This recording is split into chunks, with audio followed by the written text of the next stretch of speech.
Yeah, no, Kevin Hart made a good point though, bro, when he was talking about like he asked his kids, he was like, he was like, what's something that you like to do every day? And what's something that you like to buy every day? And they were like, Starbucks. He's like, okay, think other people like Starbucks? Yeah, I think so. All right, do you think Starbucks is going to go anywhere anytime soon? No. Maybe that's something that's good to invest in. He would break it down to his kids like that. So it was like really simple. But still trying to look for that Dick Gregory thing, bro. Trying to find it. Man, but that's really how it is. It's like all about like the presentation of information. Mm-hmm. You gotta simplify that. Mm-hmm. So it's like in common language for people to understand. I feel like there's a big benefit in that. Yeah. Damn, bro. Let me see where my shit at. Bro, I have to find this. I'm hot because I know I even showed it to my mom. Is it a YouTube video or somewhere else? And like messages? No, I was on Instagram. It was just him breaking Breaking down. something down. It was very simple. Oh, here it is. Here it is. See, white ain't a color. Most of y'all ain't never met a white person. White person ain't never met a white person. White's not a color, it's an attitude. And if you ain't got trillions of dollars in the bank, you can't have the attitude. Queen Elizabeth made $360 million every 24 hours just interest on her money. Every 24 hours. Plus, you don't even understand money. You take $1 million, every nigga I see won't be a millionaire. Take $1 million and change it into seconds. 1,000,000 seconds is 13 days. Take $1 billion and change it into seconds, it's 32 years. Who want to be a millionaire but a fool? But if you don't know that, if you don't know that, then that's the games they play. Yeah, That's bro. it, bro. It's But knowledge. that division, because that was like a straight correlation of like generational wealth. Yes. Like, and we don't understand that shit. And like, that was crazy. When he told me that, I was like, damn, $1 million, 13 minutes. Then her money, fucking 32 years. Like, that shit is It's like buying crazy. time almost. You know what I'm Exactly. saying? That's really all what it it is. is. That's all it is. Money is just time and comfortabilities. But it's like, Exactly. until we see it as a tool like that, we're not going to get anywhere. We're chasing it for the wrong reason. We see You know what I'm see saying? it for fucking pleasure. Like, it's just like we gotta Or to get flex, to show off. to show everybody. Or it's like we're saying materialistic things. Mm-hmm. And it's like, Exactly. I remember I saw another video, bro, of Hove the other day. It was like probably like a few years ago because his hair wasn't growing out yet. But he was pretty much just talking about how he doesn't care about material shit. And it's like, yo, this man's a billionaire. Yeah, like when I hear shit like that, people that have all this money that's how they and got there. they're not talking about money. Exactly. But it's the I don't want to offend anybody, but like the lower level people, millionaires and shit like that, people on camera in front of our face that want to call everybody broke and want to, you know what I'm saying? Like it's like in it's the reality, rappers. they broke. You know what I'm saying? Exactly. Like, In the yeah, grand scheme of things, for no, real. no, man, it's like they broke. No, that's really, man. Yeah, no, man, that shit's crazy. But I don't know, man, cause that's what I was telling one of my other homies the other day, like it's really gonna take, besides like the systematic aspect, I was saying that it's even more psychological. It's even more psychological in terms of having to re-engineer the mind to really do this. And it's like, do people have the willpower to really do what the fuck it takes? Because it's going to take a lot of sacrifice. Like in terms of like simplifying your life and not necessarily being as focused on those material possessions to be able to put yourself in a position to invest, because we haven't been taught, because we're not financially literate. Like you gotta stop thinking that's why I was saying it's so important to me that specifically for black people, like it's almost like a trend on social media now, support black business. Yeah. Everybody's making that everybody's putting, oh, my homegirl has a small business, she does eyelashes, whatever the fuck. Yeah. My somebody has a restaurant, like I'm going to put up 5 pictures of all the restaurants black owned in the IE, shit like that. Yeah. Well, I'm just saying, I really hope that they understand what they need to do with that money. in terms of being able to build wealth and not just being comfortable. Because the way that we're trained is to essentially be comfortable. We're going to think that we've amassed a lot of money, whether it be 2 mil, 3 mil, whatever it is, thinking our business doing great. You know what I'm saying? Like, but it's like, no, we have to take that money and expand. We have to take that money and put it into something that's going to be even bigger than this business that we already have. We need to, if I have a food business, vertical integration, bro. We need to own our supply chain. Okay, where am I getting my produce from that I'm using to cook? Is it a black store? It's not. Oh shit, maybe we should focus on building a black store then. You know what I'm saying? It's like, even after that, after you accomplish building that black store, what do we need to do? Figure out some agriculture shit. You know what I'm saying? Because it's like, who are we getting that from? We need to own every means of the supply chain, bro. Like, in order to fix this shit. I mean, we brainwashed. That's what a lot of people are, and it's gonna take that. But like we were kind of talking about yesterday, where it's like, it's crazy, because that's like how what you were saying, where it's like the millionaire. It's like certain people where it's like you can't tell them shit. They think they know everything. Yeah. And there's a lot of people that it's like have that mentality, have that attitude, where it's like, and it's like probably even millionaires that like can't tell me shit. Like, if you don't have more money than me. Yeah. And it's like people, the unwillingness to listen. We got to be able to listen. Because like, man, that supply chains thing is real. Like, I remember I was listening to Ben Baller. He was on Mike Tyson's podcast.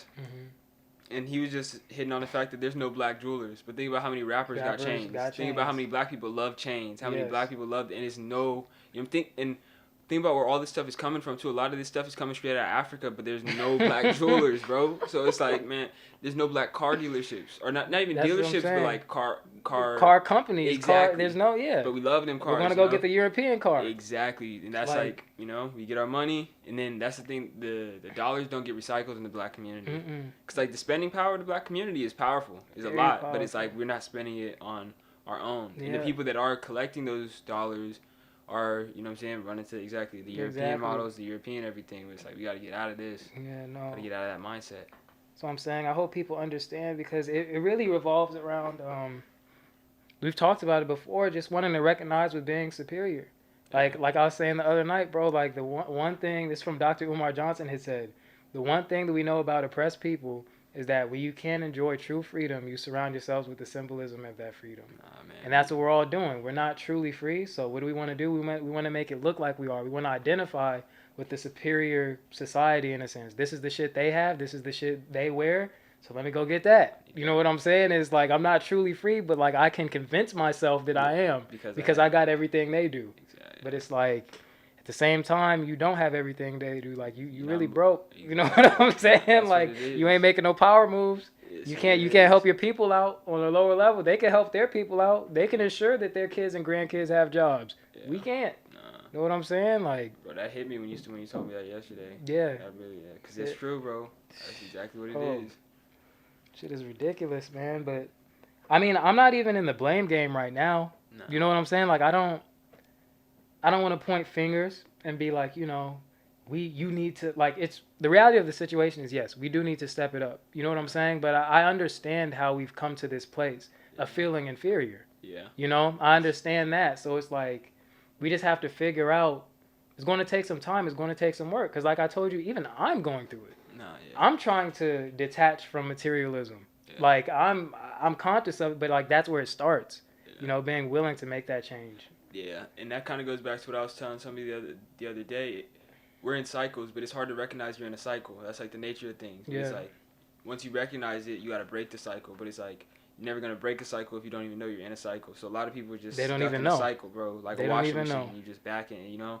And it's like, that's what we got to... And materialism is one of those things. Like, I was born and raised in America. I'm a product of America, so it's like capitalism is what I grew up. Like, I didn't even know what capitalism was until I got to college. But then it's like, once I learned what it was, I was like, damn, this is why people tell you nothing in life is free. This is why people been telling you shit like that. Like, everything costs money. Money is the root of all evil. Exactly. And it's like, I'm participating in this system for 18 years, and I had no idea, you know what I'm saying? And that's something where it's like, yeah, that's ignorant, but it's like, that's like, well, I didn't know, you know? Yeah. And it's like, it's other people that grew up in America probably know exactly what capitalism is by like 12, you know, where like they understand, but it's like a lot of people don't even realize this nature of the system that they're in. They don't. You know? But once I realized, then that's when I tried to become more conscious. So it started with that recognition. It's like, that's the first step. And then it's like, how do you move accordingly after you realize things? Yeah. You know, it's like once you know better, you do better. Like, yeah. You know, I think that's Maya Angelou. Yeah. But it's like the cycle is contributing to the system, and they don't want to disrupt the system. So of course you're not necessarily going to keep you ignorant. They're going to keep you ignorant keep to you, it. Man. It's our job to start figuring shit out and informing other people. Because right now we're in a position. I was telling one of my friends. Right now we're in a position, bro. We're literally.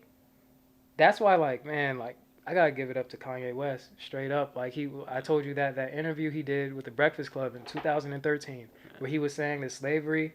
We're mentally enslaved, like we're all slaves. And he was like, we're slaves to Nike. Yeah, we slaves to yeah, corporations. Bro. We're really slaves to corporations because these corporations are pretty much will have control over everything. They endorse these politicians that continue to. They want to regulate policy that's going to benefit the upper class pretty much. You know what I mean? Because the corporations they want their money to grow. That's how their class. That's how they make power. That's their class. You know, so they don't really care about the effect that it has on other people. Yeah. They just know they're trying to get rich and rich and rich and rich. Maintain. Exactly. They're trying to maintain their wealth. You know what I'm saying? But it's like we don't realize, bro, that we're contributing to the system by working and by surviving. Participating in it. We're willfully participating in it. We're trying to break it by participating in it. And it's like you'll never break it by participating in it. As long as you have to go get something to eat, as long as you need clothes, what the fuck are you gonna do? You know? And then on top of that, you got bring in the marketing agency where it's like people are telling you need a new car, you need new clothes, like that came out a year ago. That's old. You know what I'm saying? You need something new. You need something like that's, you know, product of capitalism reinforcing that mindset that it's like you need new. You need, like I was saying on the last episode, excess and greed. People have no idea when they've had enough. You know? And it's because it's like that's what gets incentivized. Yeah, really. It's like. I don't know why I just thought about it right now, but did you get a chance to see that video of the lady explaining pretty much like the last 500 years of our company as being like a game of Monopoly? She was really mad. Did you get a chance to see that video? Yeah. I've been seeing a lot of things talking of the people making commentary. Interestingly enough, the ones I've noticed that have been making the commentary are wealthy black people making the commentary about we should not be rioting, we should not be looting, we should not be tearing up our own communities. And then there's been an argument of the other side of we should be hitting them in the pocket. We should be focusing on the blackout days where we don't spend money. But, you know, I feel like we should do both.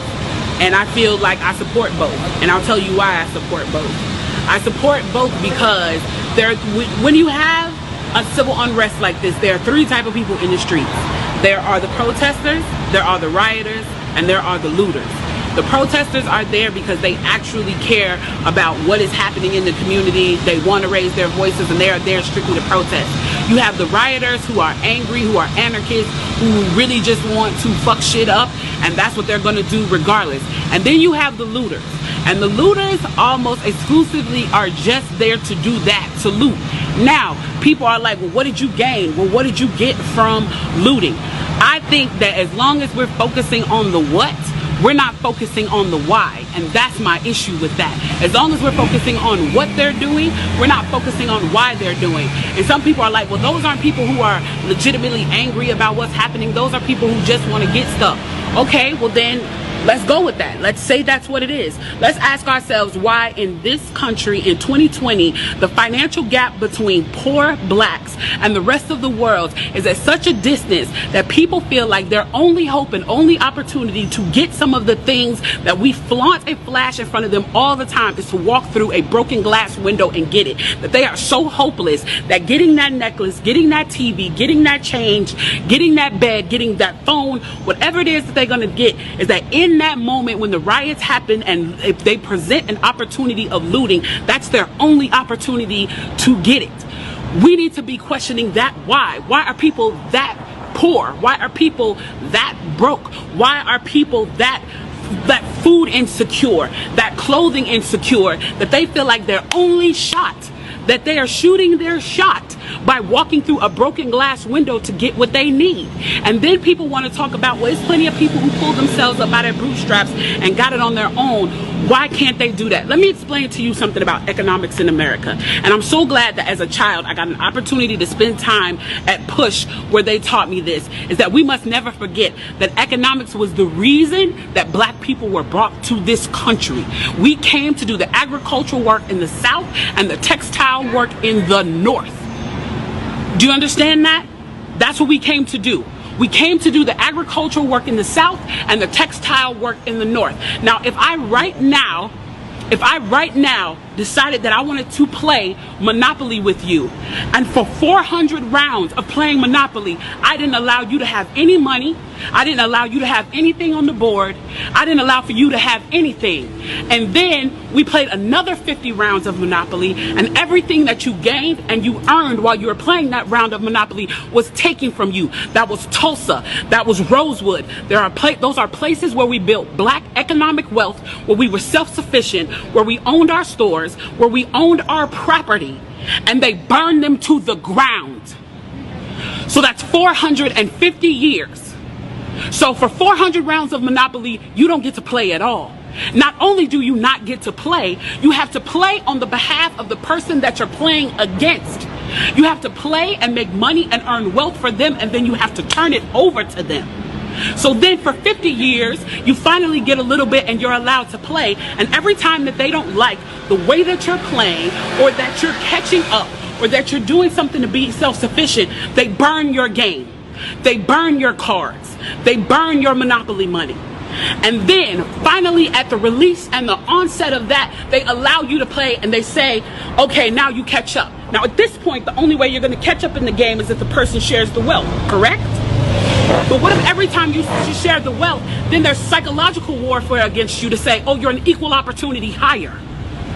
So if I played 400 rounds of Monopoly with you and I had to play and give you every dime that I made, and then for 50 years, every time that I played, if you didn't like what I did, you got to burn it like they did in Tulsa and like they did in Rosewood, how can you win? How can you win? You can't win. The game is fixed. So when they say, why do you burn down the community? Why do you burn down your own neighborhood? It's not ours. We don't own anything. We don't own anything. Trevor Noah said it so beautifully last night. There's a social contract that we all have. That if you steal or if I steal, then the person who is the authority comes in and they fix the situation. But the person who fixes the situation is killing us. So the social contract is broken. And if the social contract is broken, why the fuck do I give a shit about burning the fucking Football Hall of Fame, about burning a fucking Target? You broke the contract when you killed us in the streets and didn't give a fuck. You broke the contract when for 400 years we played your game and built your wealth.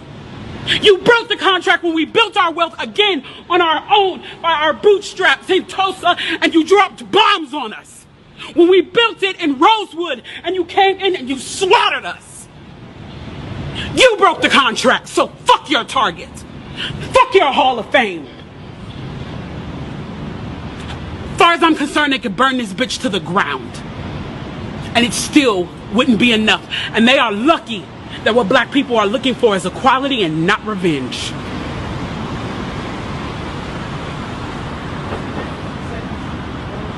Black lady? There's a black lady, yeah, bro, and she was really outraged. And she was like, how the fuck do you win? When we haven't, we haven't owned it. Yeah, it's like they talk about us burning down all our building, but we don't own anything. Exactly, we don't own anything, bro. And it's like, spot on. Yeah, man. I hope Kyle could you put that video in by any chance? Yeah, I could put. Yeah. I mean, we might get a copyright claim, but I don't think they will if it's a good message that people want to hear. It's a good message. I don't care.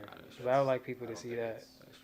But that video, that's even tied into, this is a point I was telling my mom the other day, and that I just realized it's about history, you know? Yeah. Think, like, it's the good, the bad, and the ugly. Mm-hmm. All we're taught is the good in America. We're never taught about the bad, and we're never taught about the ugly. So people are ignorant about that. So people are kind of surprised at how things have ended up like this. But if you really study history and you really know and learn about history, you realize, like, there's, people kind of, it's like America really being exposed for what it is. Yeah, that's bro. all that's happening right now. You know, this country it's been was, that way. This it's country built was, a certain way, but it's like people didn't want to acknowledge that because like, you know, it would put them in a bad light. Yeah. But it's like it's the good, the bad, and the ugly. All that has to be out in the open.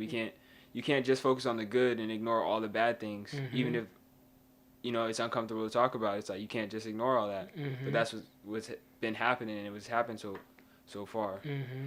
It's like, I mean, you realize it now, bro, because we're still in the ugly. Yeah. Like, straight up, like, we're living through the ugly. This is a prime example of it. Like, man, just thinking about capitalism in itself, and even, I have a strong argument, bro, that the education system contributes to the system. You know, systematic oppression. Just like the fact that we charge people for knowledge is crazy. Wild, man. Like, you know what I mean? Like, we're really going to withhold knowledge and charge you a lot of money for it. It's gotten out of hand. Some tuitions are $80,000 a semester. You know what I'm saying? Like, who, and that's like who can afford that? Only certain people, you know? But it's like only certain people can really afford that, but they convince everyone that you need something like that. So you got people taking out loans. You got people, and this type of, you got people making 20-year obligations at 18 that they don't necessarily know, you know? And you can't get rid of. And you can't default. Exactly. So it's like, you're pretty much handcuffing somebody at 18 when it's like, your brain's not even fully developed until you're like 25. So it's like, that is part, you know, it really is ridiculous when you think about it. It's like, well, what are we charging people this much for? And it's like, if the information was that valuable, why isn't it spread to everyone? But it's like, if it was, then it would destroy the whole system. You know? You exactly. They couldn't make money off it. They don't want you. It wouldn't be valuable. Everybody to know but it's like, think of the value if everybody in society was that informed. That is, and like that's along the lines of what I'm saying with eradicating ignorance. You know, we got to spread this information, because that was my big thing when I was in some college classes. I was like, this is valuable information. Like, why doesn't everybody know this? Yeah. But it's like, it wouldn't benefit, you know, certain people. It wouldn't benefit the system if everyone knew that information. And that's part of the problem. Yeah, man. But it's like, even creating a consciousness within people to realize what that is, as far as that knowledge, because I told you that I wanted to go back for psychology. I mentioned it on here before, too. I was like, I want to go back and get a psychology degree one day. And I realized that there is, in order to get a job, you do have to have certification. You know, I understand that. But, I mean, as far as now, because that's not my current career path, but I do feel like I can obtain that knowledge to apply it. You know what I mean? It's applied knowledge. So what I've been doing is I've just been asking people, hey, who has a psychology degree? What book did you read? Like, you know what I'm saying? Because anybody can go buy a college textbook. You know, which section did you think was most beneficial to you? What stuck to you? Because we all know, I mean, anybody that's been in school knows that you don't remember everything you fucking read. You know, but but like, there's a good portion of that stuff that you actually use, and then an even greater portion that you don't use. You know what I'm saying? Really so I'm like, I'm just tapping in to see, hey, what did you learn that you're using? All right, bet. Let me go check out that book real quick. You know, I'll spend a cool, you know, $250, whatever the textbook is. Yeah. And I'm smart enough. I know how to read. You know what I'm saying? I'm gonna learn. That's what it is. But like, that's not value, you know, and that's kind of along the lines of what I was saying, like organic intellectuals. Like, that's not valued here. You know? No, not people at all. only admire kind of like academic intellectuals, people who have the degrees and the certificates to prove it. But it's like I was saying, you know what I'm saying, when tuitions are $40,000, $60,000, $80,000, there's only certain people that are going to have access to that. To do that. But then it's like, that's the thing, and then you use that as the quantifier of intelligence. But it's like, you sit pretty much, you know what I'm saying, trying to disqualify half the population if they don't have that, or whatever population percentage. But it's like, it's crazy when you think about it. A lot of these people, even take Zuckerberg, for example, he never finished, never got his degree, you know. It's like, a lot of these people, some of the richest people too, you know, didn't even get a college degree, didn't finish it, because they see, all right, this is kind of pointless. I'm learning a lot of useless information. I'm learning a lot of life. Like, you know what I'm saying? I can go make some money off my ideas. Yeah. It's like, why am I going to just keep giving my ideas to somebody else, or like jumping through these hurdles to prove I know something, when it's like, I can go monetize this, or I can go really like make something of this. Yeah, or giving my idea to a whole bunch of people that don't fucking believe in it because they've been conformed to think like everybody else. Exactly. That's essentially what it is too. I don't want to say a complete brainwashing, but it's like we're almost breeding people to think the same. When you do that, it's like everybody in this major category, like, you know all this information, like, go ahead and take it. We've trained you. Exactly. You know what I'm saying? Like, there's really no free thought for you to be able to really question things. Like, nah, this is it. We taught you. You know it now. Like, go use it. Like, But there's benefit in being able to step outside, you know what I mean, of what's traditional. Yes. To be able to learn things and interpret things in a different way. And that's something that I've told you before, it's not praised. Like individualism in our society, that shit isn't praised. But it's like it's ridiculed. It's ridiculed until you make something of it. Exactly. And it's like, man, everybody wants to talk shit about somebody and say, you know, shit sound cliche, crazy. But it's like, once it works, the shit's genius. Same shit that you castigated this person for because their idea was totally different from what everybody else thinks. Once it somehow catches on and it starts to work, and next thing you know, they're a fucking billionaire off of this crazy idea you didn't believe in. Now it's like, everybody's like, oh shit, they're genius. Yeah. Like, they're smart. But, man. Colin Kaepernick. You know what I'm saying? Man. And that's how it goes. Leaders, they countless people, man, I can't tell you how many people when I was in school saying, it's the right idea, but it's not the right mess. He shouldn't be doing that. It's not the place. It's not the time. It's this or that. And it's like, look at we ridicule, and then it's like years later we realize, oh, he was onto something. Yeah. He just had the power. He had the wherewithal. He had the mental strength to be like, I want to stand for something. I want to do something different. Yeah. But it's like we ridicule that because what society respects the most or appreciates the most is conformity because that's what keeps the system going. I was about to say that. But it's like that's not it. You know, that's like. It's really not it, man. Like conformity is what's going to keep us oppressed. Facts. like plain and simple, conformity. Everybody doing the same shit. Everybody posting them fucking black squares on Instagram. I'm sorry, man. Like you know that's what's going to keep us. Nobody having a single thought or an inkling to step outside of what everybody else is doing. And that's what it is too nowadays. It's like people don't even have their own opinions. It's like, oh, I heard something on whatever news station, you know what I'm saying, you listen to, whether it's Fox, NBC, CNN, whatever, it's like I'm just going to regurgitate the opinions I'm hearing and try to pass it off as my own. Yeah. And it's like that's what people are doing, and it's like it's not changing anything. You know, it's playing right into the system. It never will. Exactly. It never will. And see, don't get me wrong, like if the sentiment of the message is positive, you know, I support that. Why would I not support, the spread of positive information? But I've told you, bro, even looking on Instagram at what everybody's doing in terms of protesting for Black Lives Matter and stuff like that, I've seen maybe, and this is being real, bro, because I've been on there pretty heavy, maybe about 2 people who have said anything original. That's their own opinion. Out of how many, probably? Bro, hundreds. For sure hundreds. Like probably close to, out of the people that I follow that I actually like look at, probably about around 200 people. And only 2 of those people have been original, saying their own thoughts. That's not including myself too. So 3, because I don't regurgitate information. But it's like to see people we don't even know how people really feel for themselves. That's what it is. I'm not saying it's I'm not saying it's a bad thing that they're echoing a positive sentiment, but I'm just saying like, what do you think? Exactly. You know what I'm saying? Like because it's like out of all those 200 people, you know what I'm saying? It's like maybe 50 of those people put up the same exact thing. Yeah. And, you can't tell me that all 50 of you would have said this exactly like this and that. I'm just saying, like, what do you think? Like, let's get to a place where we start thinking as individuals a little bit more. That's really what it is. Because that's really what it is, though. And it's like, it's only gotten more enhanced with social media where it's like people, because humans already have a tendency to copy each other. Yeah. And like, don't get me wrong, like, conformity can be, have positives when if it's something that's like practical or not even practical, but if it's something that's like useful, where it's like, okay, that's a good thing to do, you know, but it's like most of the time it's like if people aren't really able to think as an individual and think for themselves, and it's like what's the point, you know what I'm saying? Like they don't. I think it comes from a fear. There's a fear complex about just like we said, being ridiculed for being an individual and being alone. People are afraid of that. Yeah. People don't want to stand alone. It's like I want to have at least somebody next to me, at least somebody, and like because that's also part of the. It's like I can not blame, but it's like if something goes wrong, it's like that was their idea. Yeah. It wasn't my idea. That was their idea. But it's like, you stand for something. Have your own ideas. Yeah. That's what we need more of. Yeah. I even noticed that like personally, bro. Like it's honest, like it's a struggle to be an individual nowadays, man.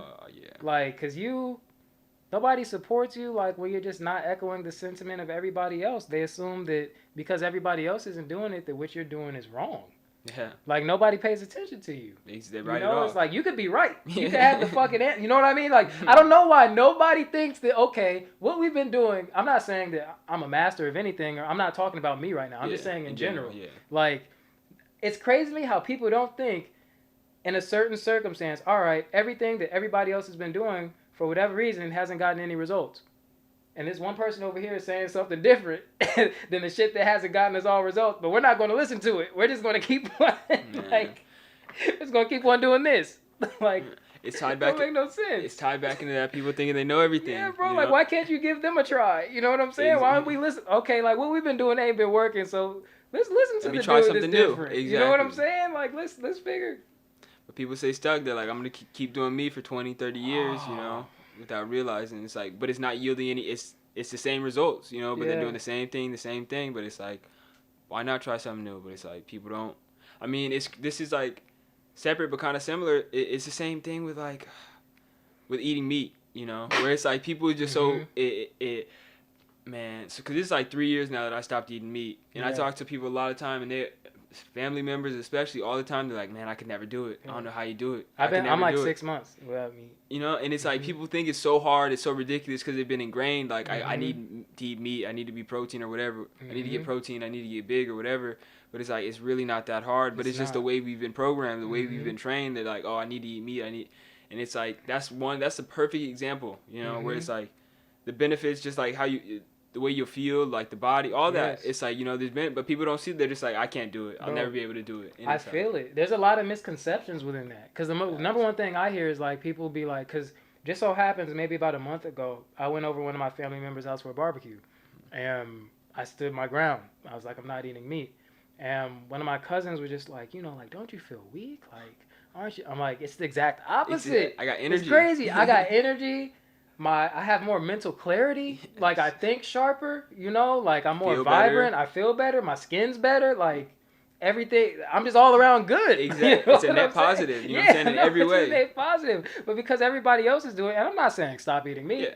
I'm just saying, like, something that's to think just an about. example. Exactly. Yeah, like, man, like, you know, maybe being healthy or, you know, trying a different diet, you know, would have an impact. My number one thing, I saw Dr. Sebi, and I had heard somebody say, they were talking about, I believe it was giraffes and maybe rhinoceros.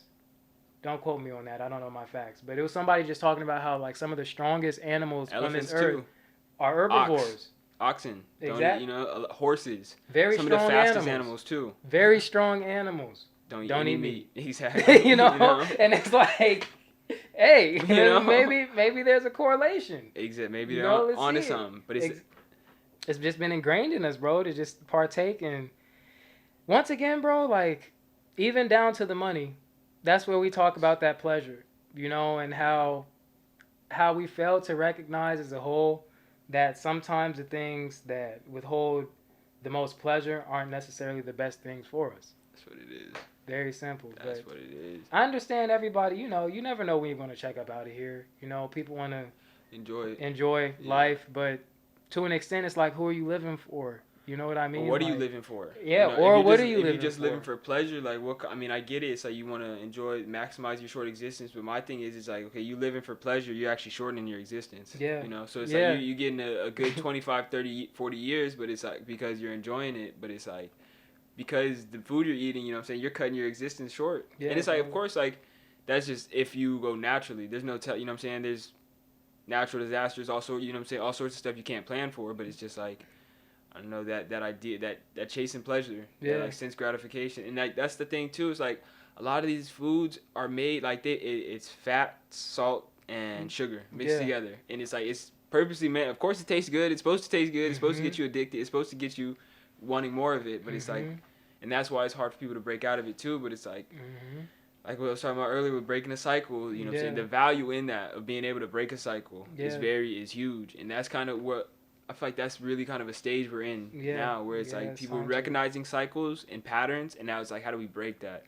Kind of like how you're saying, you're not trying to blame people and stuff. That's not what I'm trying to do either. I'm just trying to get people to recognize patterns and cycles. Because once you recognize it, that's the first step. Then it's like, okay, you can take a step of breaking it, and take another step in breaking it, and then pretty soon you've broken the cycle, and now you started a new cycle, a healthier cycle. And it's like the benefits of that will show and reflect. It definitely will, man. It definitely will. Like, man, everything. I remember my friend was telling me, like, be careful studying psychology and stuff like that. But I told him I'm all right. You know, I'm straight. I have some things sorted out in my life to where I don't think I'll go crazy. I hope not. You know, but I'm just saying, like, a lot of this stuff is just, it comes along with being just kind of psychologically, like, in tune with yourself. Facts. Like, knowing how you think, like, really, it really starts with us. You know, it really starts with you mastering yourself on an individual level before you apply it to this society. That's it. Like, and it's like, once you do that, man, like, we'll come together as a whole, because we really are one. We all work together in unison to be able to get shit to happen. Like, and bro, this is something else I realized, because, you know, I didn't read this, like, I just observed shit, bro. Yeah. Have you realized, I'm sure you have realized, but I mean, I'm just saying. I was just sitting back thinking one day, man, like, a lot of things that we gravitate to, that we glorify, as far as, like, sports, entertainment, movies, all that type of shit, it all revolves around being a team. Everything revolves around the fact that we need people to make some of the greatest things happen. You know, in order to win a championship, what do you have to be? You have to be a great team. You have to work in unison. You may not be the best individuals, you know, everybody may not be exactly the same. Everybody has their own specifications, but it's like, let's take what I got, let's take what you got, let's take that, and let's put it all together and make this great so we can achieve a common goal. And it's like, I feel like if we take that and broaden that out into our society, you know, we have, what do I say? Like, people that are more, like, physically strong. We have people that are more intellectually sound. We have thinkers. We have people that are more hands-on, that are able to build things. You know, like, that's how we've come together as a society.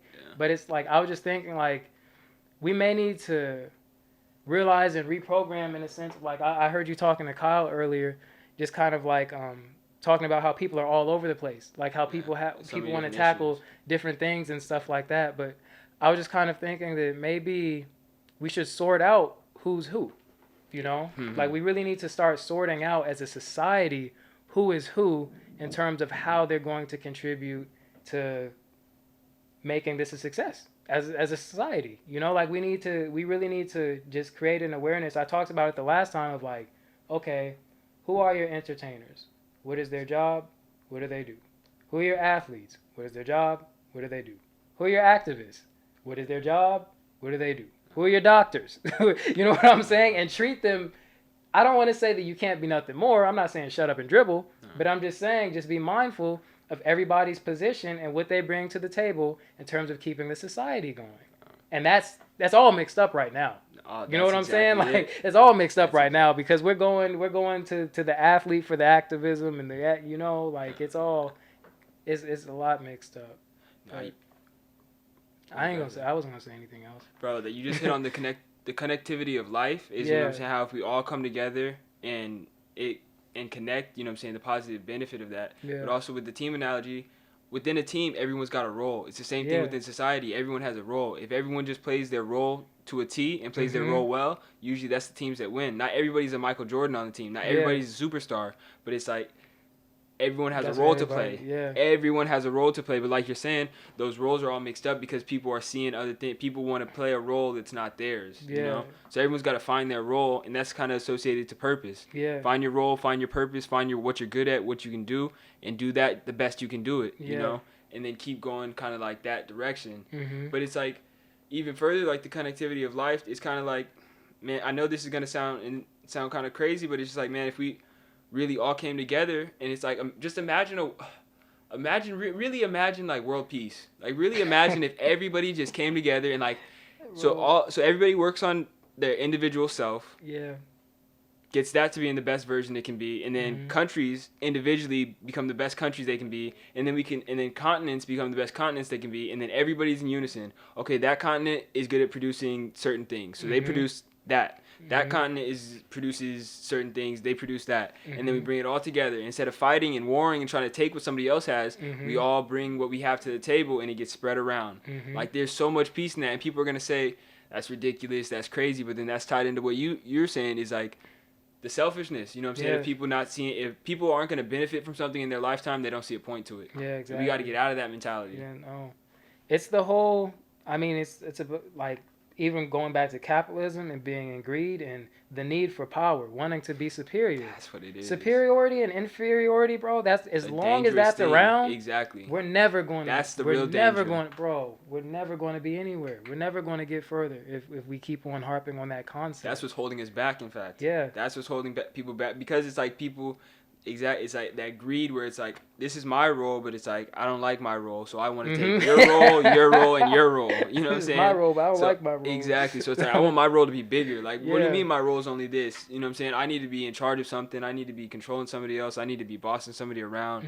I need to feel superiority to somebody. And it's like, that's what's the dangerous concept. That is in fact really what's holding us back. Yeah. Where it's like, if we just see the role that everyone has to play, see the equality, see the purpose that everyone has. You know, it's like we say, everyone has a purpose. Everyone has but it's like so much, and I think this is kind of tied into capitalism. So much people aren't able to find their purpose. Yeah. People aren't able to realize their purpose because they get stuck doing. Because it's the same thing where it's like people get stuck doing other roles that aren't them, that aren't, you know, getting the most out of their existence or the most out of their life. So it's like that's what discourages people. Yeah. You know, so then they get angry and then they get frustrated and then they use that anger and frustration that ends up destroying them. And that, because that's a big thing, is like, it's a lot of anger in the world. Yeah, bro. It's a lot of anger in the world. And a lot of self-sabotage. Exactly. That's what the anger translates into. Yeah. You know? Yeah. Or it's self-sabotage, and then it's also like hurting other people, you know? So it's like, we need to get past that and like, how do you alleviate that? Back to the individual, you know? Where is that stemming from? Where is that coming from? Get to the root of that, you know, solve that. If everyone did that on an individual level, then it's like we can work on the collective. Yeah. And then it's like, once we work on the collective, then it's like, man, the collective humanity. Yeah. Can really benefit from it. Yeah. I remember I wanted to make this point too, like while we were talking on here. It's episode 6, by the way. How long we in here, bro? Right, no, all good. But I wanted to make this point too, like we were saying earlier, about I feel like everything we're talking about in terms of superiority and inferiority and all that stuff, I connect that to hopelessness. And kind of like, when you're in the position to be made inferior, you feel hopeless. Yeah. You know what I mean? So you don't necessarily see the point in working towards something or working for anything because you've been oppressed. I mean, that's where we are right now today. Self-fulfilling You know what prophecies. I'm saying? It's that's exactly what's going on. But like, I just wanted to make the point and say this bar on the podcast. I was talking to one of my friends, and she was pretty much just telling me that we pretty much just talked about like what it's going to take, you know, as far as like solving this shit, you know. And I distilled a plan to her. Of course, it's complex. There's so many components that it takes. Just like I said, very simply put, like, this is not just a systematic problem. This is just as much psychological of how we've been programmed. Because, to be honest, bro, to eliminate racism, bro, there's going to be a need for a cultural integration.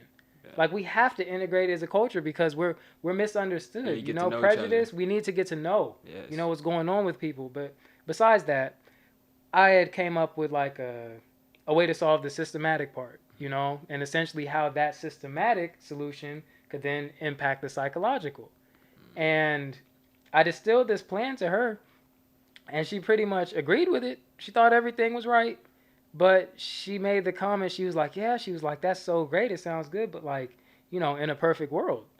And it took me a minute. I was just like, no, like, you don't, I was like, this can happen though. You know what I'm saying? She was like, yeah, but like, you know, in a perfect world, like this, it's not going to happen, you know? But I was like, man, and that was just hopelessness. And I just kind of thought to myself, like, the reason why somebody would make the comment, like, in a perfect world. And this isn't to discredit her at all. Like, I don't, you know, I'm just saying this is what walked me through my train of thought.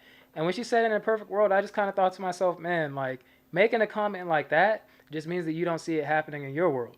That's all that means. Saying in a perfect world means that you don't see it happening within your lifetime, so you don't see the benefit in making any steps towards making it happen in general. You don't feel like sacrificing for the common good of your offspring. You don't. So you're not going to do it.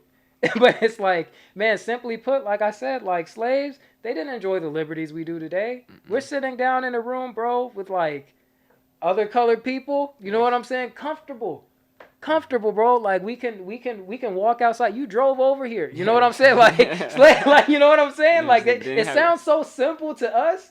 Slaves probably could have never saw a day like that. They could have never seen a day to where they could just go to the fucking store. You know what I'm saying? To where they could even make money. You know, but it's like it would be so belittling us, bro, for like I think to be honest, bro, I think it's disrespectful. I think it's just a slap in the face to the sacrifices that our ancestors make to say that we're now complacent and there's no change that's going to happen. And you know, of course it would be great if everything was right, but like in a perfect world, whatever. So I'm not going to, it's not worth fighting for because it's not going to happen in my lifetime. But it's like, if that's how they thought, I've said this before, we would be 200 years behind. Still being enslaved. So like, no, man, fuck that in a perfect world shit, you know, like in terms of how big of an issue this is, because it's very big and it's very heavy and it's going to take a lot to fix everything. But the issue of racism, it can be solved. I believe, frankly, it can be solved. Will it be solved in my lifetime? I'm going to do everything I can to expedite that. I'm going to do everything I can to make it so my kids, hopefully, or hopefully my grandkids can enjoy, you know, what their grandfather did, what their grandfather's generation did. But it's like I see a purpose in that because it's not just about me. Like, we have to take into account, too, like you said, within purpose, like, what are we living for? You know, like what are you? Are you just here to enjoy some pleasureful shit and, you know, dip? Yeah. Are you here to work for 30 years, retire, and then die? Is that what you're here for? You know. But the system has been put in place, bro, to where we can't even really think outside of that. But man, I'm just trying to figure out how to open people's minds up to that. You know, it's the easy way out too. Yeah, for people to be hopeless. Yeah, it's like, shit ain't gonna change, so I'm just gonna enjoy the play. You know what I'm saying? I'm just gonna enjoy the pleasures and but like that, and that's what people. That's like the trap that people fall into, and it's like the least resistance. It's like the easy way, and like that's what people are gonna take. So it's like getting people out of that cycle. It's like it's not gonna be easy, but it's like that's why it's tied into sacrifice too. Yes. You know, people it's gonna be a degree of sacrifice, and people gotta be willing to sacrifice. And it's like when you say, like, think about how much the slaves, how much past generations sacrificed just so we could enjoy the liberties that we enjoy. They sacrificed their whole lives.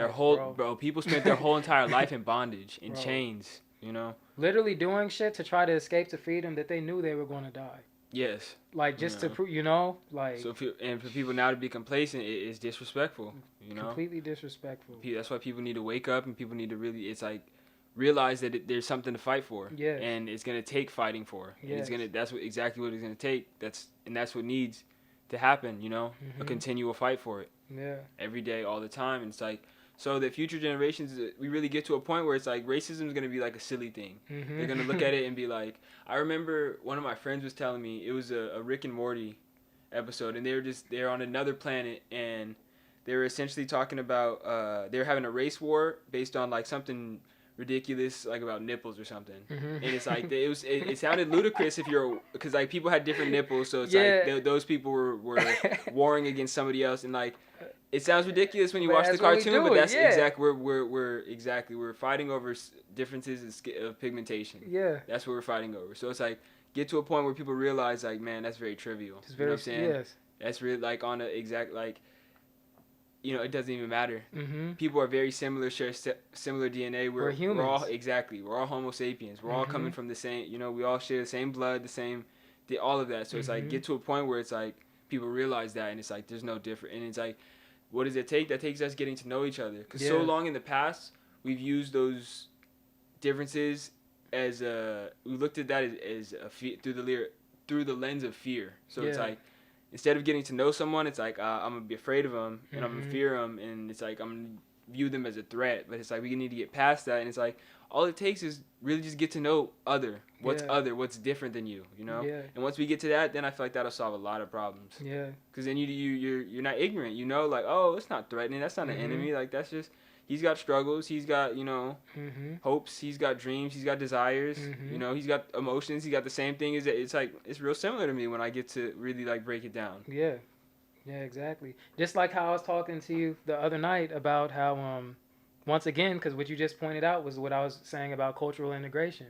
And just like the example of like how we can see somebody, we can see a black dude walking down the street, Like, oh, it's just bro. Like, He he just going to the liquor store. He just living. But, he may be walking a certain way or something like that. But, like, somebody else could see that same dude as a threat. As a serious threat. That's, like, what we need to get rid of. Get past, you know what I mean? That's what we need to put ourselves in a place where we can understand each other a little bit better. And another thing that you had told me that, I mean, it just stuck in my mind was when you had mentioned, I'm not sure if you mentioned it on the last podcast or not, but you had said that that race was pretty much just used as a tool, you know what I mean, to justify enslavement. So I feel like a lot of people don't approach racism like that today. They don't approach it as just realizing, because bro, we coexist. We coexist as humans. I have plenty of friends and people I intermingle with that aren't black. We get along just fine. So it's obvious that's not the issue, So it's like maybe there needs to be, it's completely psychological. We need to take a certain approach to getting people to realize exactly how this racism started in the first place, to even realize, oh, this shit is hella silly. Because that's really what it's just fucking stupid, really. It's a social construct. That's what it is. People just made exactly that. It's like the tribalism. They made it up because back in a certain time, people gravitated to, okay, what's the first thing you use your sense of sight, and that's kind of what people are most dependent on. And people are like, okay, I'm just going to gravitate to what looks like me. You got similar skin as me. He's got similar skin as me. They form their own groups. And it's like the tribalism.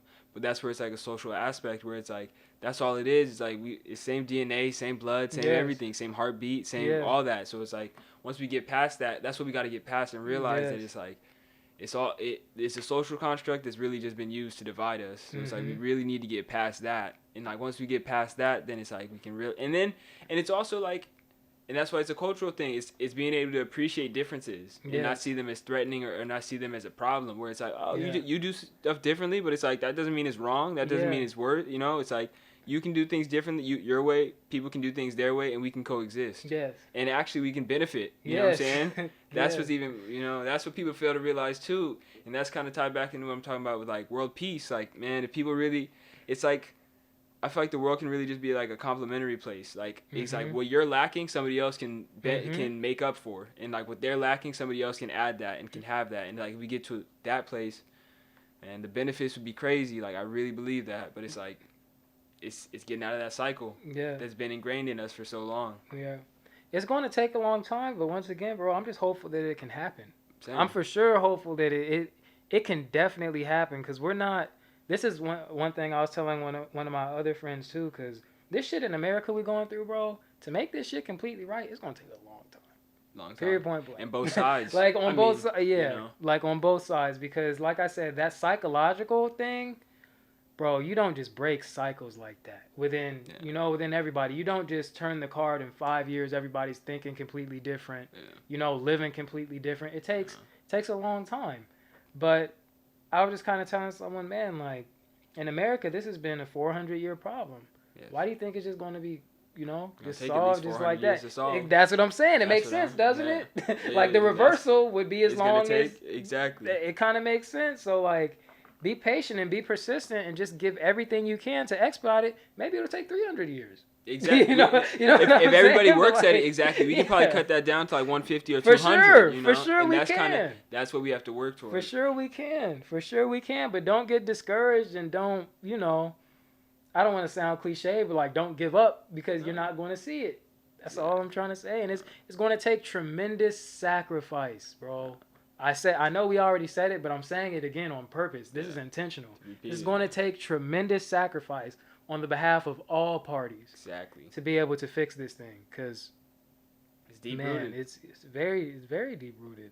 That just reminded me of an article I was reading earlier about misconceptions people had on people's professions, and it was one of them was a therapist, and the therapist was basically just talking about like, I'm not gonna fix your problems in a session, in a month, in a week that have been years in the making. That have been, and it's the same thing with this. Has been a years-long problem. It's not going to be fixed overnight, but we got to make steps toward reversing it. And it starts with that recognition, and then you take steps from there, and then it's like that's how you eventually get to a point where you do fix it, and you can fix it, and like that's where we need to be working toward. Yeah. I'm curious how many people, and I say this for people that are listening, like how many people are really about action? Like we said, man, how many people are really about, because I'm just kind of sitting back in the cut, low key, just trying to see like, who's still, but not only that, but like who's still going to be this passionate in about a month, 2 months. True. You know what I'm saying? Who's Like really we're gonna change behavior. yeah, exactly. Really like who's really going to start changing? Because it's going to take that willingness. I want to know who really has it, you know, and that's what we're going to find out in the test of time. And I'm not trying to call anybody out, but I'm just bringing it to the surface, you know, to spit it out loud. Like, who's really about this? Because what we about to say? You just sparked something that you just reminded me, like when we was talking about what things people can do. It's like, as far as culturally getting to know people, if you're a non-black person and you have no black friends, maybe go make a black friend and really get to know them. And same thing with black people. If you're a black person that only hangs around with black people or people of color, maybe get to know a white person. Maybe really get to know them, not just like trivially, like really get to know who Try they to are. get them to understand who you are. And then the benefit of that. Yeah. Because that's a real thing. And it's like not even on some tokenism thing, just on some like really get to know somebody. For real. And it's like diversify your friend group. Because this is kind of something I try to explain to my parents a little bit. Like, they grew up in LA, South Central LA, and like my mom did too. Exactly, like the 70s, 80s. So it's like they grew up in a black bubble. Yeah, you know? So yeah, that's for real. So they only had black friends. They only had black, and it's like that's a different experience than me growing up in an enclave like Chino Hills, where it's like it was a minority of black people. It's like I grew up around mostly non-black people. You know, so I have a lot of friends that are. I got Middle Eastern friends. I got South American friends. I got African friends, Asian friends, and it's like. I see the benefit of that, but it's like I also see, not the dangers, but I just see the biases of bubbles. You know, when you grow up around certain people, it's limiting your understanding culturally, and it's like that's all it is. And like we were talking about that cultural integration, you know, so get to know people outside of your bubble, and like really try to get to know where they're coming, like who they are as people. You know? Yeah, bro. I have a point to make about that because I just went with one of my friends the other day. I had to run an errand, and, you know, I just picked him up, and he came with me. And it was the first time I seen him since, you know, this is post-protest, post-riots, post-George Floyd. First time I've ever seen him. And first time I've talked to him, too. And I'm in a position to where, and I recognize this, I was telling my mom about this, like, I'm not only one of his best friends, but, like, his only black friend. And I'm his perception of black people. Really, it like solely me. His peek in the window. You know what I'm saying? Like I'm his peek in the window to what black people are. So, not to say that I conform or act different, but culturally we have a lot of differences, right? Yeah. And this issue is kind of forcing us to kind of talk about those things that me and you understand. Yes. That maybe this person over here might have never gotten, but you know, we just get it. You know what I'm saying? Like because we're black. You know, we get it. But it's like you don't really have those conversations with your other friends. So I'm in the ride, you know, we went to go run an errand. And as he's talking, bro, I'm realizing the disconnect. And I've been friends with this person for a very long time. But as he's talking, you know, giving me his perspective on the shit that's going on, I'm starting to realize how disconnected we are in terms of like what culture is and the things that go on and what's happening. Like, yo, like we're way out of touch. Yes. And we're like, you know, like best friends, but I'm like, damn, you don't see anywhere near out the same eyes I do, which I understand. You're not supposed to, but I'm just saying, like, that meeting, we need to start getting that. Exactly. We need to start correcting that a little bit. Exactly. Trying to meet in the middle. Trying to get people to understand, you know, somebody else's perspective. Because that's, man, like, that's something I really... It's understandable. People see things through the, you know, I compare it to glasses or camera lenses, the perspective people see the world, you know, the way you can adjust it however you want, that's kind of how people see the world. It's going to be adjusted like that. But it's like, the toughest thing, the hardest part is to try to see things from somebody else's perspective. And you're never going to see things from somebody else's perspective if you don't have conversations, if you don't talk about these things. And that's what we need to get to. Yeah. That's why it's really important in that cultural integration and that communication. So it's like, damn, I didn't know that's like, you know, for like my South American friends or for like my Asian friends, it's like, I didn't realize that's how you see the world. Yeah. But it's like, now that I realize that's how you see the world, that gives me more perspective into who you are and how you are and why you are the way you are type thing. Yeah. And that's what can be very valuable for non-black people. It's like, oh, you know, getting to know and talk to a black person, like seeing how they see the world and understanding it is much different. It's a whole different fucking different world. Bro, that's what I say when I'm talking to my boy, bro. I'm like, damn, like you don't even know what it's like when I go outside. And it's not something that's like I'm trying to put him down. Yeah, no, I'm not trying to put him down. And I mean, even talking about me, myself, like I just want to say like it's not something that's so bad that it eats me up at night and shit like that. It's not bad like that. And I'm talking to the audience of people that aren't black that might be listening. Because black people know exactly what the fuck I'm talking about. But you go outside with an understanding of what you look like and your position in society. You do. What you can be subjected to. It comes to. what you can possibly subject to. Like there's shit like, bro, I'll even talk about it right now. Like last time we were going to record, we didn't know if there was curfew or not. Yeah. Right? The person that records us isn't black. They were just like, oh, like if I get pulled over, I'll just say I'm on my way to my job. That shit don't work for us like that. You know what I'm saying? There's no benefit of the doubt. Yeah, no, I had to make sure there wasn't curfew because at a time like this, hey, we can't afford to risk that shit right now. The stakes are a little higher. The stakes are a little higher when your skin's black. You know what I'm saying? You're not as believable. They're not just going to let you pass like that. But we understand that. We don't even talk about it. We just know. It's just understood. Yeah, just like, oh, yeah, that shit don't really work for me like that. You know? But... yeah, that cultural integration aspect, that's a key point that you just made. The solution of if you're black and you're confined within a area, like in a group or area of black friends, try to make a non-black friend. Yeah. You know, if you're in a certain group and you may not know that many black people, try to get an understanding, you know what I mean, of how they see the world in general. And maybe, you know, some things will make sense to you. But also a key thing that we kind of talked about before too, and I even mentioned it on another topic, was applied knowledge. After you learn, figure out how you can apply that to actually like doing some things. You know, figure out it stems past just like being aware. Like once you're aware, you got to do something with that awareness. Yeah, that's the base. That's like that's level -0 to get you to 0. For real. That's level like I'm sorry I misspoke. That's level -1 to get you to 0 to now you can start going up. You know, now you can start making positives. But like that's level -1 to just get the awareness to bring you to the plateau to where you can start rising. Yeah. Start getting ways to form an awareness. But I kind of wanted to talk too about before we go, like the issue of like policing, like that you were talking about a little bit earlier. I wanted you to say something a little bit like what you were talking to Kyle about. Yeah, about the whole defunding situation. Yeah. And yeah, I mean it is something I'm still learning. I'm kind of slightly conflicted on a little bit, but it's one of those things where it's like, I know people are skeptical when you hear like defunding the police and like abolishing the police. Yeah. And it's like, I get that because it's like, it's still going to be criminals out there. It's still going to be people out there who, you know, have bad intentions. Maybe they're not born that way, but it's like from experiences, they, you know, that's becomes their outlook, their mindset.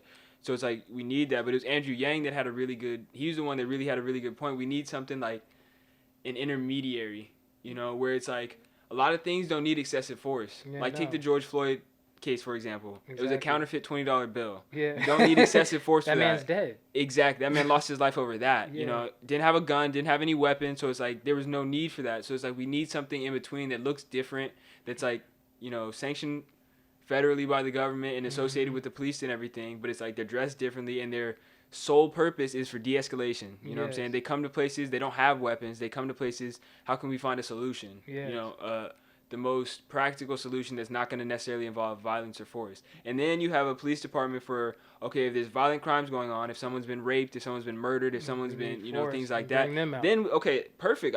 I'm fine with people coming in with force then, but it's like, for something like a noise violation, for something like a counterfeit bill, for something like, you know, speeding violations. It's like, you don't need, you know what I'm saying, deadly weapons. Exactly. You don't need all that. That's excessive. And because people are coming with that excessive force, it gets used. And then people are losing their lives unnecessarily.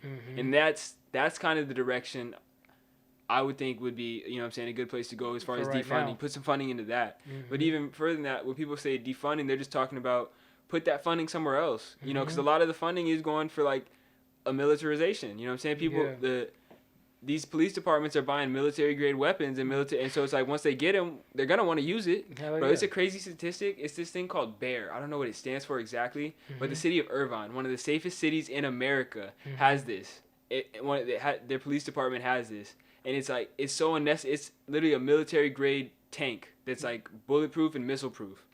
And it's like, why would they need that? The fuck do they need it exactly for? In the safest city in one. Exactly, but it's like because you use, and they've used it like 5 times, I think.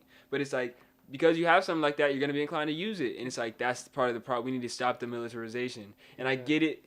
They're saying, well, the criminals have these high grade weapons. They're you know what I'm saying? The cartels, the gangs, they're getting all these weapons. And I get that, but it's like it's not getting used on them. It's getting used on regular civilians. You know what I'm saying? That's part of the problem. So it's like.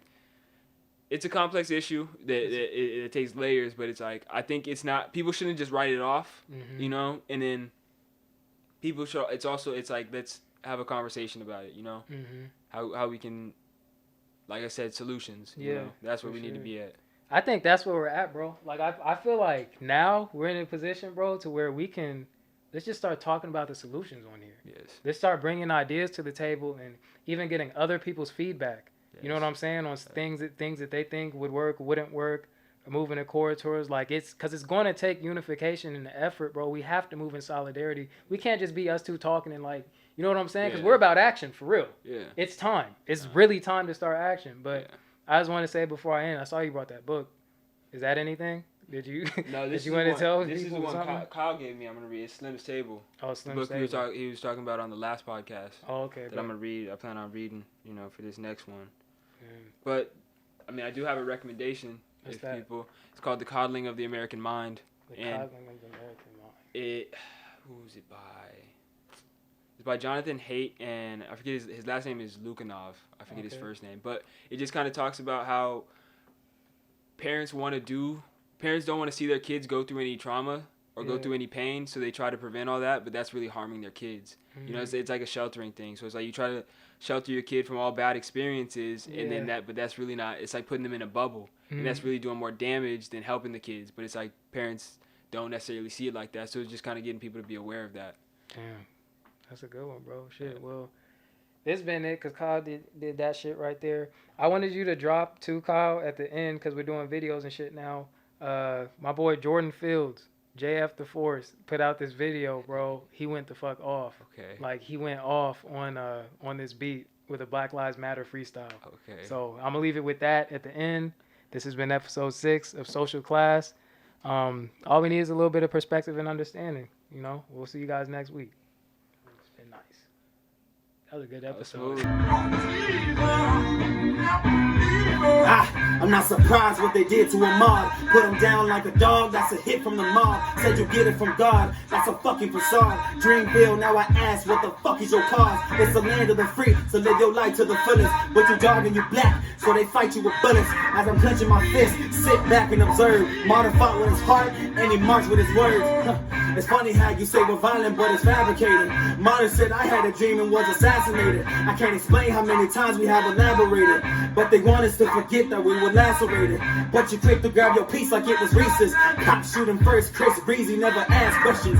Arizona should have taught your ass the last lesson.